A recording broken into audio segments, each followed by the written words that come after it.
Romans 12:2. I have this on my wrist. Do not be conformed to the patterns of the world, but be transformed by the renewing of your mind, so that you may prove what is good, pleasing, and the perfect will of God. You know, I guess like what Paul's trying to say is, you know, everything starts in your mind.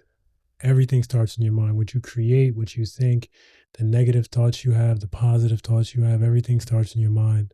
Whether you want to allow negativity to come in, prompters, what some people call it, it all starts in your mind, what you choose to let in and what you choose to put out. People have negative faith, sometimes faith moving in the opposite direction, which is fear. Family, welcome back to the KawaunRaw podcast. I want to thank you guys for the support, and I want to thank you guys for being patient. And I also want to introduce my brother O. Where I know him from is Coney Island. We grew up chasing the same dreams of hopefully one day being in the NFL.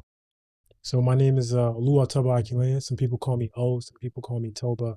From Coney Island. We grew up together, from 24th Street to be exact. And I guess my start and everything started with football. That's how we met our first time. It was on the beach. This was you were a junior, I was a senior in high school, and I was running those drills. I remember that day vividly. You came up and like we spoke, and I think that not just sports. It was kind of like a mindset, like a desire to you know, and I think you shared the same thing. Like we got to make it out, and this is one of the vehicles. And then when this vehicle kind of stops, or when it stops running, we find another vehicle, and it's like you created this vehicle we're in right now, which is dope. You know, Even this merchandise I have, this shirt is fly, this sweater is fly. Like you created this. Appreciate it. Nah, it's you. And it's like I think moreover that we're trying to get, or what we're learning, what I'm learning, is kind of like having those inspirations, those faiths, those like seeing people who made it out, seeing people who are doing it. Because it's like you don't see it, you only see it on like a Jay-Z, a Nas, whoever, and that's cool, that's dope. But it's like when you see people locally who you can touch, people who's like, wow, like this Yeah, dude over like the last 3 years touched a million, and it's like he's keeping it humble, keeping it level headed, and it's like he's not doing something flashy to the point where it's like, you know, oh, like he's playing in the league. No, no, like he's an engineer. He studied. He did this, and then he did this, and then he did this, and for me, you're inspiration. And it's appreciate that. So we go back to into how we made it out, right? So we want to tell the audience what we do for a living. oh yeah. What's your take on your craft and what you do day to day? So day to day, I'm a resident doctor. I just finished medical school, and I'm working in a hospital, and I'm up in New Jersey right now, and I'm just helping save lives. Really, right now I'm in internal medicine. I'm working towards cardiology, but which is an abbreviation for internal medicine. It's beautiful in that, like, if you really care about the patients, some of these people we're serving they're from the hood, they're from underserved populations or communities. It's a euphemism for the hood, and it's like if you really care, you can like spot out things and really point them in directions to get the adequate care. And even like I find that with my rapport, being able to talk to certain patients, like they listen to me because they know I care, and I go the extra mile to explain to them something, right? I'm like, yo, like you got to take your meds for X, Y, and Z reasons, as opposed to just saying take your meds. So that's my day to day right now. And then during the nights, I still have an athletic drive, so I run, I exercise, and I get involved with research. So keep my mind moving, and try to stay involved in every way possible. I like that. I like that. So if you had to describe yourself in one word, what would you describe yourself as? Faithful. Faithful. That's dope. And when you say faithful, what's the difference between spiritual and religion? I think it's like hope versus faith. I know I'm saying the same thing, but hope is, it's beautiful. It's like one day, versus faith is like, you know what? Yes, one day, but also today's that day, or tomorrow might be that day. So I'm letting my actions kind of go in line with the faith. Like they say, yeah. That's that's good because sometimes when we look at it, you see a lot of people who have the faith part, they don't have the spiritual part. And that puts in actions into words where you actually like living it, like you actually going through the motions, and those tools that you have in your back pocket is necessary when you go into when you're going through these things. You could be like, okay, let me go back to this verse or this Roman 2:2 or Absolutely. whichever one it is. So that's one of the things where we got to have these conversations so that way we can understand that we're not alone. Absolutely. And as far as with teenager years, right? What do you say? What helped you get to this point as when you was a teenager, like you say on the boardwalk, learning to figure out, damn, I'm gonna try to make it to the NFL because that was everybody's dream as a Yeah. teenager. The coaches, they instill it in you, and then we're not going to forget that you went to Ivy League school, which is a Division One. Yeah. So I remember those days of seeing you go through it, and I'm like, yeah, that's dope. Because now I know like somebody that's just like me that can do it. So let's talk a little bit about like your background of like education and just early age, adolescent to adults, how we transition. So, Coney Island, played sports, played at Fort Hamilton. It was me, myself, and some other dudes from Coney Island, Jameer, Kreshnik, James Howell, Wesley, so many people out of the island made it out.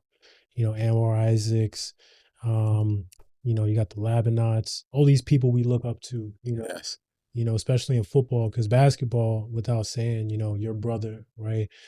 Sebastian, all these people who made it out, but football, you didn't really see it. So, And it was a small community, but big when you like, it was one of those things where when you in it, you understand it. Cause exactly, it's them hell weeks where you actually gotta go there on the weekend. You're there from 8 in the morning all the way to 5:30 at night. Like it's a full-time job, just yeah, training.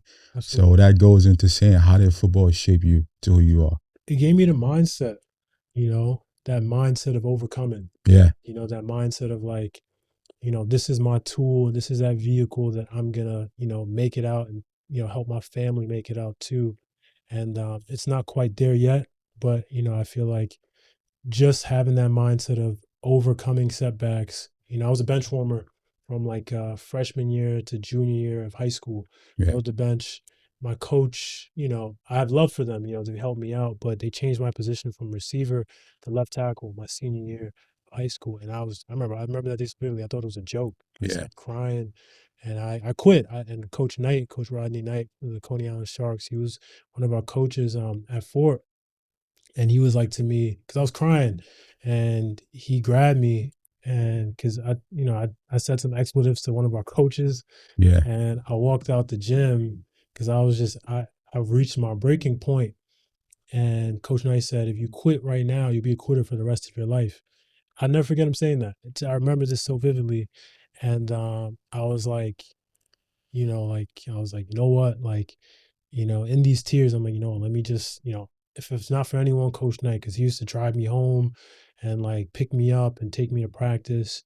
So I was, the old heads in the community who like, really, they don't owe you anything, and they take after you, they look after you, they help you out, they buy you food. Yeah. And it sounds like nothing right now. Those go a long way, Yeah, especially when you don't have it. when you don't have it. And It's they making sure like you're good. So I got a question for you, yeah, right? Being that we on a sports topic. You say I hear you say when you want to quit because they changed your position, yeah. right?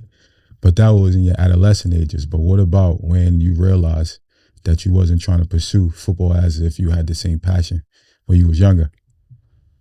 I th- Because when you sorry, but when you transition, it's easy as a kid to be a sponge, but as an adult to like face that reality of like my football dreams is over. yeah. Like what was that about? Like So, how so it was the same thing, it was like, so like when I when I didn't quit and I wanted to quit and Coach Knight talked me into it, that year I broke a record for sacks. I went to nice. state and all these things. And it's like, had he not told me this and I not like stuck into that year, I wouldn't have went all state, went all borough, and like, you know, got that Ivy League scholarship to play ball, and that's been like carrying me, help opening doors since then. Yeah, And then same thing when football ended, it's kind of like it looks kind of like with faith, right? It's like it looks like everything's over. It yeah, looks like for sure. okay, I remember it too.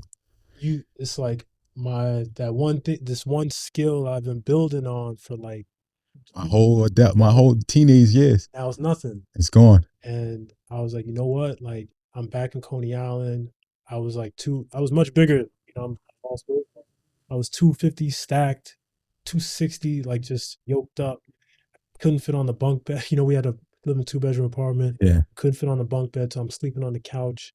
And I remember my father was unemployed at the time. He has a good job right now, but at the time he was unemployed, and he was just like to me like you got to figure it out essentially. And I remember I got an offer to play in Japan and Mexico, yeah. and the Japan one was like he was like, yo, like we got you a spot, but it's gonna happen in like October. And I'm like, bro, it's May. Like I don't have time to wait. I need something now.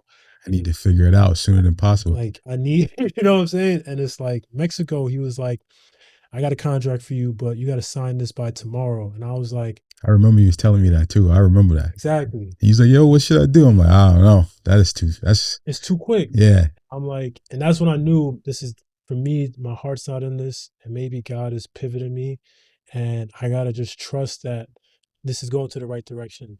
So I bet on myself, and I said, yo, I'm gonna like find a job in healthcare because I knew I wanted to be a doctor. I remember I saw a colonoscopy, and not that I want to do that, but I was like, that just looked interesting to me, looked cool, but my grades weren't that good, yeah, and I think even that, like, I think anyone who's struggling with school, like I'm a doctor, right? And it's like, yo, like, it's not that you're, because I struggled, and it's not that like you're dumb. It's that you have to learn how to take the test. yes. You gotta learn Exactly. how to study the material. Yes, Oh, like, but that goes back to saying though, right? When you look at it, you face all of these hiccups. Or I yeah. wouldn't even call it hiccups. It's lessons because we're learning, and those are the things that we have This is to. like the conversation you be telling me all the time. No, I tell you, there's times where you'll call me and I'll be like, "Yo, Toby, just think about it. Where we at? Like we to be where we at and where we come from. Not too many people get to even surpass what's behind that door, and to be sitting here having this conversation. It's like one of those things where it's like, damn, like this is it. It's crazy. Like sit back and enjoy it. But it's like, where we going from here? How can we continue to get to where we need to be at? Because it's not just about us.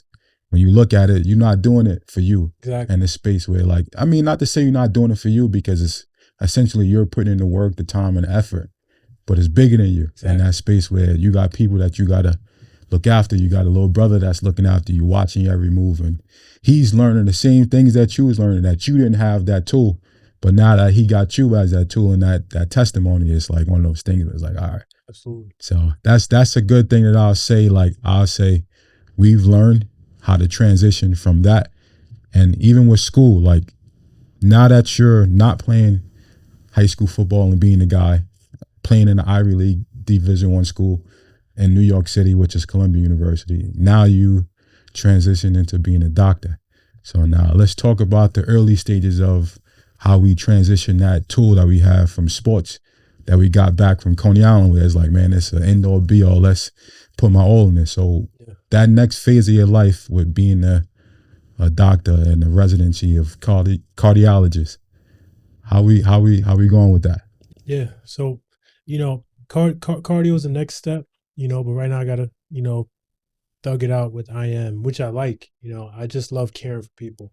That's sounds silly, but I like helping. It's a real blessing to like every day, my job is to help someone else. And I think that I really just shift the focus from like football, put all my energy into this, into like medicine. Like, how do I help people? And I think kind of like what you said, everything's a testimony. But It's it like ain't easy though. it's That's not the easy. crazy It's part. not. So for you to go through it and have that outlook on it, it hits a little bit more deeper because it goes into passion Yeah. and it goes into time and effort. Yeah. Because again, you're not doing it for you, but when you come across these people, it's like, this is what it's for. And it's also discipline, because I want people to know it's like, it's not fun. It's Yeah. not some days gonna it's like football, like, no one likes conditioning. No, No one likes running. no one You likes know, them hell weeks. no one likes hell weeks. No one likes 2 days, but it's discipline. Yeah. And it's like it's easy when some coach is blowing a whistle and telling you to run and you're with all your friends and okay, we're all suffering. but it's like it's harder when you're by yourself and you have to kind of create your support groups, create your why, create your. I remember we had that conversation, and I remember like I had to take that exam, and you said, what did you say? You was like, I had to take a step back and like focus on recreating the life that I want. And you knew it would take you like one or a couple years, and you did that. And it's like same thing with like medicine or like whatever career you're going after, like whether it's nursing, doctor, respiratory therapist, whatever. It's like the studying part's gonna suck. Yeah. And sometimes it's gonna feel like, and this is something I had to like overcome because I was like, why do I need to like learn this stuff? Because, but then you know what? I'll tell you, like some of these topics they come up. I saved someone's life in my first week of residency. And I'll never forget. It was like everyone was like, "Oh, it's not a heart attack. This dude's having a heart attack." But it's an atypical presentation when it's an older person or a diabetic patient. Yes. So it's like I saw like a elevation in these leads, leads 2-3 AVF, which are like the inferior leads on the EKG, right? And I kid you not, the EKG said sinus, Yeah. sinus meaning normal. And I saw it and I was like, yeah, it's not sinus. Like these are elevated. They're like, no, it's not. And it's like, I kept fighting because it was like, it's my first week. We're on nights. It's July 4th. And the guy, he ended up like coding, like his blood pressure dropped. However, because it's like, I was kind of like being annoying. They Yeah. ran with my thing. We rushed him to that cat that we found out, okay, like this was the reason why his everything dropped. We Yeah. saved his life. So it's like that kind of taught me it's like all these things that you think are not important, they are important. It's the little And things. it's the little things. Yeah. And it's also like, kind of like that's my 2 bits on studying. Try to find a way to like, force yourself to make it important But then because you gotta enjoy the pain though. you have to. I enjoy it because like it goes back to me using sports as an analogy where it's like they say like if you want to be the best, you want to be the strongest, you gotta lift. You gotta lift and lift, Yeah. and you gotta just keep trying to get better and stronger so that way when you get on the field you can see the work that you put in. And I feel like that's where a lot of people go wrong at is because they don't enjoy the process. And you might say them people might look at you like, oh, this guy. But for you, it's different because it hit home because they don't realize the how many tests you failed, the failed exams, time and time you calling me, and I'm like, yo, listen, it's just this is the process. You got to enjoy it. You're gonna get there, but you need to take that because it's gonna humble you. And that's part of the process. I think that's something that we have to dispel. It's like no one's perfect. Yeah. There are people who, okay, like maybe there are some students who were 100%ers their entire life. Okay, that's their story. Maybe your story might not be like that. Maybe you started out, like you had to bet on yourself. And like me, I had to move to Mississippi to do my master's and just to like get in the position to take the entrance exam to get into med school. That took me like 3 years, So it's like some people, they graduate college, they get right in. It took me time. Sacrifice. But you gave it up. I had to start over and still. And you know what? It's like, I had, man, friends leave, women leave. Everyone tells you like you're stupid, you're crazy, faith. Yeah. I'm like, you got to be delusional. Like, remember when I told you, right? When you was telling me about it, because this is the conversation that we always have on the phone, right?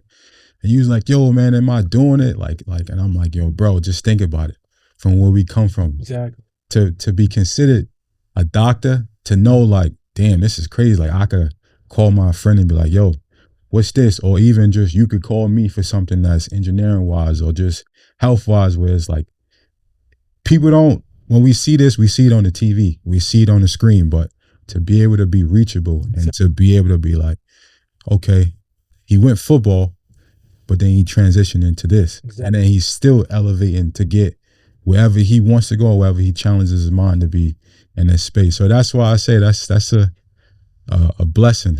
Crazy, because I remember them days we sitting in Coney Island just like, man, what we gonna do? Is either we could go the street route or we could go this route. We could stay on the beach and run in the sand at 7:30 in the morning and go home and then try to lift, and then or we go hang out with our friends and just do stupid shit. So I feel like that whole transition and that story that you have from high school, coming from where we come from, going through it and actually living it, that's crazy. And then still being caught with hiccups. Yeah. and lessons that's being taught you, thrown your way, and you learning it and you teaching that, and you actually giving it, Absolutely. and you preaching it, and you actually living it. I feel like you gotta enjoy it, and that's why I always tell you whenever we talk, and even when I sometimes get tired, or you call me like, yo, I'm tired, man. To hear these people, yo, the bosses, they do, bro, enjoy it, because that when you hear that, you know you're doing something good, especially when you got a boss that's doing certain Yeah. things to get you out of your character or trying to be hard on you. I take that as a win, because you know, see something in me that I don't see at the moment right now. So you challenge me to use my quick thinking brain. So that's one of the things I would say we got so much in common from where we come from. And I also say, like, you know, because we're approachable, we're down to earth, but also like becoming the example. I think that's like I remember when we walked, when you showed me, when you showed me what you was doing, and you were teaching me everything, Yeah, and I was like, wow, like I was like, they entrust you with so much responsibility, yeah, and you showed me how literally how everything worked. And I remember that day because I told my little brother about it, because it's like people think, oh, like you're in this space, maybe you're just here because you're black, and yeah. I'm like, nah, like I know what I'm doing. You know what you're doing, and Put it's time in that. put time in it, and it's like, you know, don't let the hiccups define you. Yes. Still have your confidence and work hard in spite of, and like it's, if you fail a test, I failed so many tests in my life, Too many. too many, it's to a point like my ego was shattered, my confidence was shattered, but it was only to like build, how do you say, like a stepping stone to who you're gonna become, Yes. and it's a testimony to show like, yo, you don't have to be perfect. Don't. As long as you like continue, you stay consistent and you keep going after it, because then it really shows you like, do you really want this shit? Yeah. And you know the crazy part is, like, I'm pretty sure you can relate, right? There's little exams that I took, right, to Yeah, get into this field. And when you look back at it, it's like, damn, this was easy. But you failed it because you wasn't focused exactly. enough in the right mind space to be like, damn, let me just lock in for like 30 minutes. Let me just be consistent. And then those are the times where you might be like, damn, I failed the test. Fuck.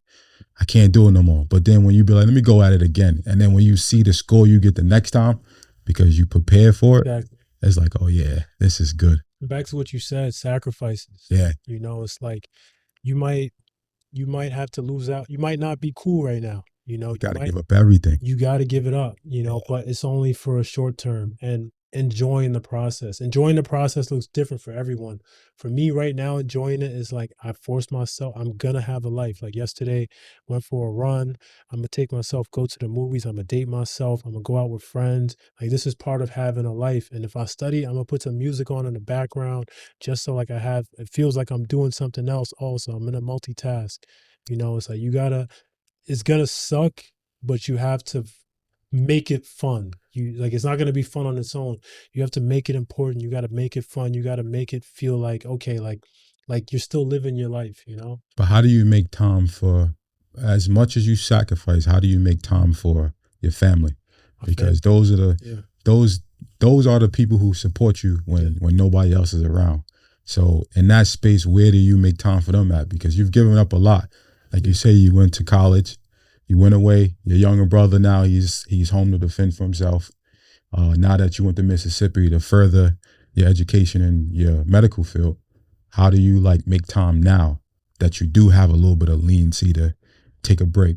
So, I'm living with some family right now, and I see my aunt, I see my aunt's mother, I see my nieces, nephews. Like that's part of the family. I talk to my mother every day. I talk to my Nice. parents. I try to talk to my dad every day. I try, it's easy for me to talk to my mom. It's just how it is. Yeah, But it's simple. it's like, Mom, what you doing? exactly, versus like talking to my dad and be like because he gives me really great advice, and he also challenges me. And sometimes you don't want to be Yeah, challenged. how you doing? But I love everyone, and I feel like you have to burnout happens if you lose your why, or if like you lost yourself in the process, and you sometimes it's not just a let me just have a vacation, or let me just have one day. Sometimes it's just incrementally a little bit, right? A little bit every day. So if I can talk to everyone for like 5 minutes, 5 minutes, 5 minutes every day, Yeah. then I know I at least feel like everyone's still here. And if I could see family here, I have to create like an environment where it's like I'm seeing people, I'm talking to people, and it doesn't feel like this is all consuming. Or you actually being present too, Yeah. mentally. Yeah. Yeah, that's big. So I got a question for you, right? One of the biggest questions that I want you to think about it for an answer, right? And I'm gonna give you a second.